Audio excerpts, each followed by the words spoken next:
हर आदमी के स्वभाव में भिन्नता होती है। उसकी ये भिन्नता उसे दूसरों से अलग पहचान प्रदान करती है। ऐसे में कभी कभी कुछ चीज़ों के नज़रिए को लेकर आपस में विरोधाभास की स्थिति बन जाती है। अपने साथी के ऐसे विशिष्ट गुण को पहचानने की कोशिश करें। रिश्ते ऐसे बनाओ कि जिसमें शब्द कम और समझ ज़्यादा हो, झगड़े कम और नज़रिया ज़्यादा हो। कोई टूटे तो उसे सजाना सीखो, कोई रूठे तो उसे मनाना सीखो। रिश्ते तो मिलते हैं नसीब से, बस उन्हें खूबसूरती से निभाना सीखो। अपना और पराया क्या है? मुझे तो बस यही पता है, जो भावनाओं को समझे वो अपना, और जो भावनाओं से परे हो वो पराया। प्यार इंसान से करो उसकी आदत से नहीं, रूठो उनकी बातों से मगर उनसे नहीं, भूलो उनकी गलतियां पर उन्हें नहीं, क्योंकि रिश्तों से बढ़कर कुछ भी नहीं। जो दूर रहकर भी पास हो वो अपना, और जो पास रहकर भी दूर हो वो पराया। 1 मिनट लगता है रिश्तों का मजाक उड़ाने में, और सारी उम्र बीत जाती है एक रिश्तों को बनाने में। मित्रता एवं रिश्तेदारी सम्मान की नहीं, भाव की भी भूखी होती है।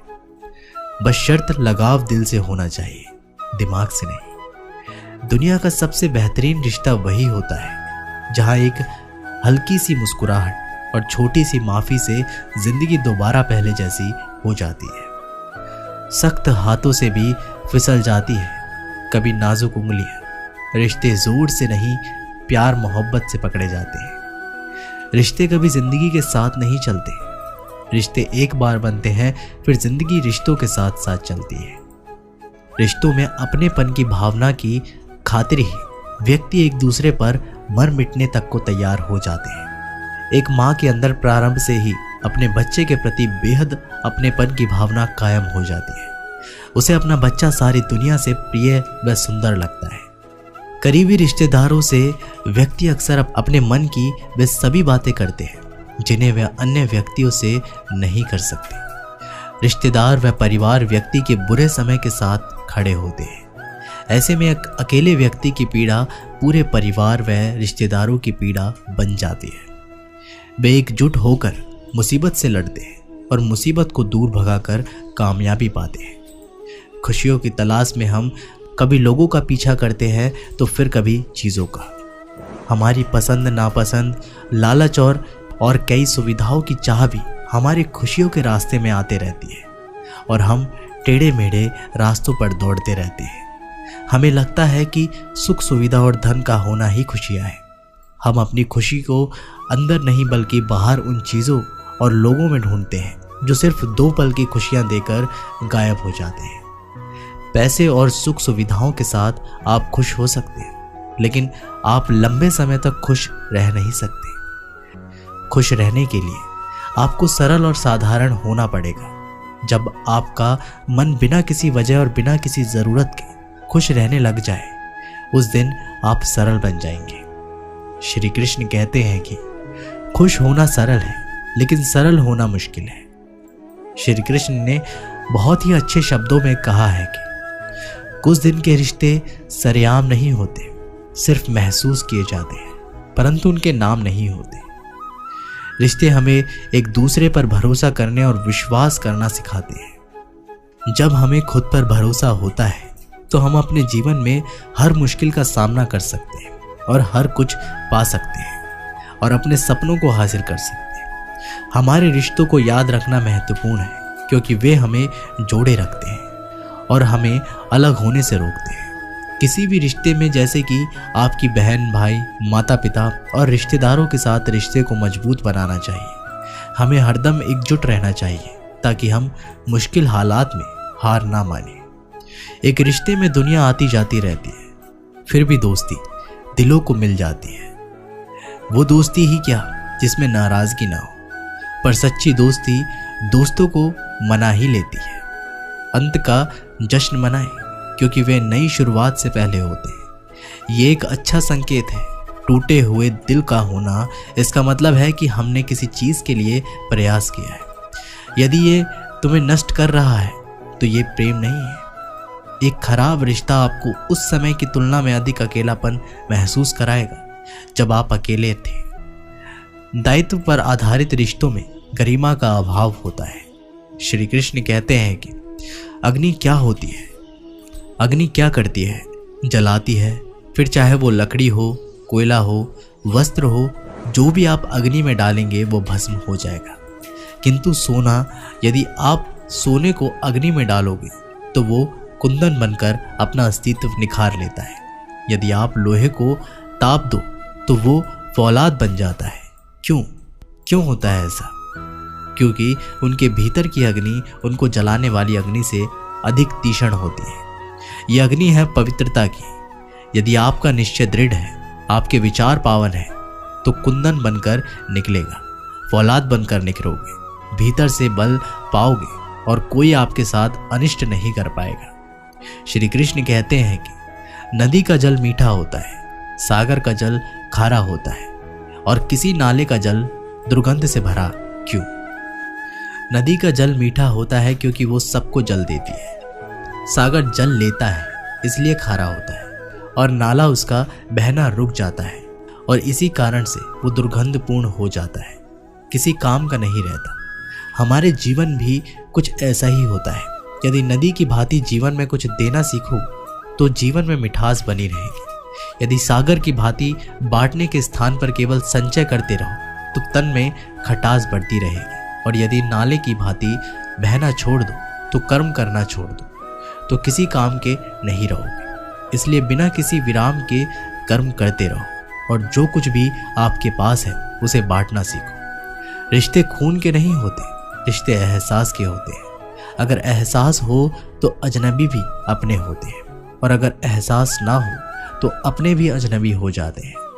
नहीं बन जाता कोई अपना यूं ही दिल लगाने से, करनी पड़ती है दुआ रब से किसी को पाने में। रखना संभाल कर ये रिश्ते अपने, टूट ना जाए ये किसी बहकावे से। केवल उन पर भरोसा करे जो आप में निम्न 3 बातें देख सके: आपकी हंसी के पीछे का दर्द, आपके गुस्से के पीछे का प्यार, आपकी खामोशी के पीछे का कारण। रिश्ते कांच की तरह होते हैं, टूट जाए तो चुभते हैं।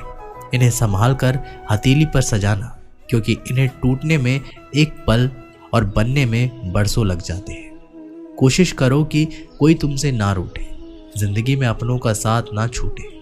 रिश्ता कोई भी हो उसे ऐसा निभाओ कि उस रिश्ते की डोर जिंदगी भर ना टूटे। रिश्ते हमेशा तितली जैसे होते हैं, जोर से पकड़ो तो मर जाते हैं, छोड़ दो तो उड़ जाते हैं, अगर प्यार से पकड़ो तो अपना रंग छोड़ देते हैं। किसी भी रिश्तों को तोड़ने से पहले एक बार अपने आप से पूछ जरूर लीजिएगा कि आज तक उस रिश्ते को निभा क्यों रहे थे। किसी भी मोड़ पर अगर हम बुरे लगे तो जमाने को बताने से पहले एक बार हमें जरूर बता देना। पूरी दुनिया की सबसे खूबसूरत जोड़ी मुस्कुराहट और आंसू है। इन दोनों का मिलना मुश्किल है, लेकिन जब ये दोनों मिलते हैं वो पल सबसे खूबसूरत होता है।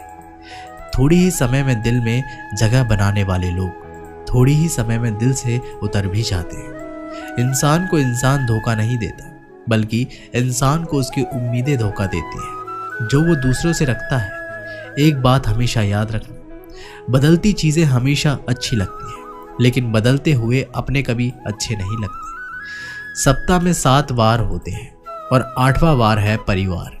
अगर आपका 8वां वार ठीक रहेगा तो 7 वार सुखद रहेंगे। एकलव्य एक निषाद बालक था।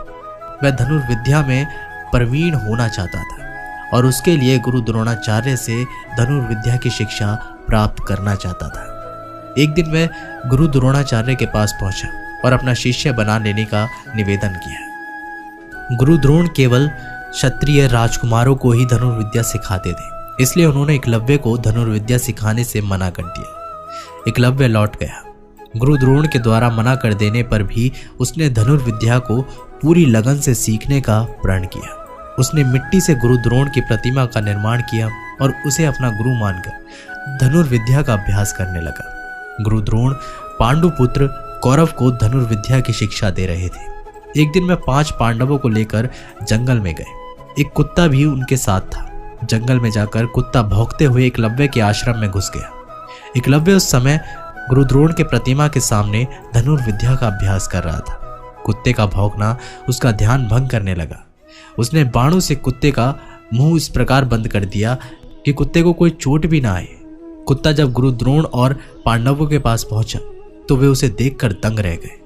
वे उसके साथ एकलव्य के आश्रम में पहुंचे और उसे गुरु द्रोण की प्रतिमा के सामने धनुर्विद्या का अभ्यास करता हुआ पाया।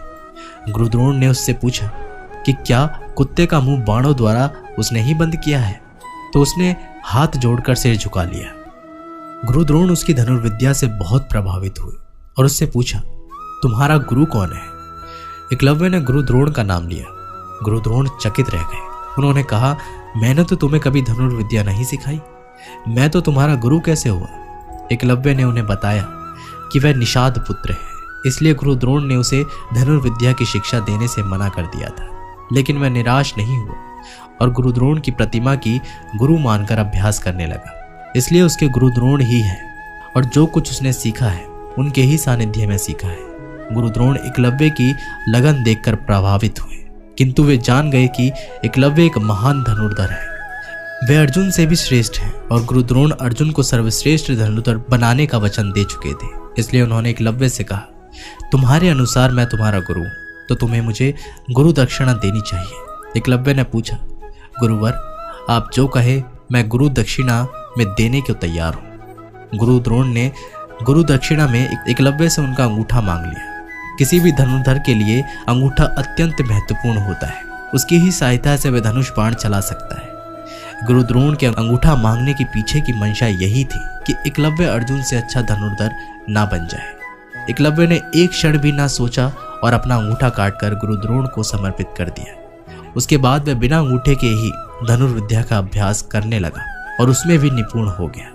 इस कहानी से हमें ये सीख मिलती है कि संपूर्ण लगन और दृढ़ निश्चय किसी भी परिस्थिति में सफलता प्राप्त करने के महत्वपूर्ण तत्व होते हैं। जब हम किसी लक्ष्य की ओर बढ़ते हैं तो संपूर्ण हमारे मन और शरीर को एक मानसिकता में लाता है, जिससे हम विफलता के डर से मुक्त होते हैं और हमारी ऊर्जा एकजुट होती है। लगन ये दर्शाती है कि हमें अपने लक्ष्य की प्राप्ति के लिए अपनी सारी मेहनत और उम्मीद लगानी चाहिए। यदि हम सिर्फ अपने लक्ष्य की ओर सिर ही फेर देते हैं तो हमारे सपने कभी हकीकत नहीं बन सकते। इसके साथ ही दृढ़ निश्चय भी महत्वपूर्ण होता है। जब हम दृढ़ निश्चय से काम करते हैं तो हमारी संघर्षण शक्ति बढ़ती है और हम किसी भी मुश्किल से निराश नहीं होते। इस कहानी के माध्यम से हमें यह सीखने को मिलता है कि जीवन में सफलता पाने के लिए समर्पण, लगन और दृढ़ निश्चय के साथ मेहनत करना अति आवश्यक होता है, चाहे हमारा लक्ष्य कितना भी मुश्किल क्यों ना हो। तो दोस्तों, आशा करते हैं कि आप लोगों ने इस कहानी से और इस वीडियो से काफ़ी कुछ सीखा होगा। मिलते हैं आप लोगों से एक नई वीडियो के माध्यम से। तब तक के लिए बहुत बहुत धन्यवाद।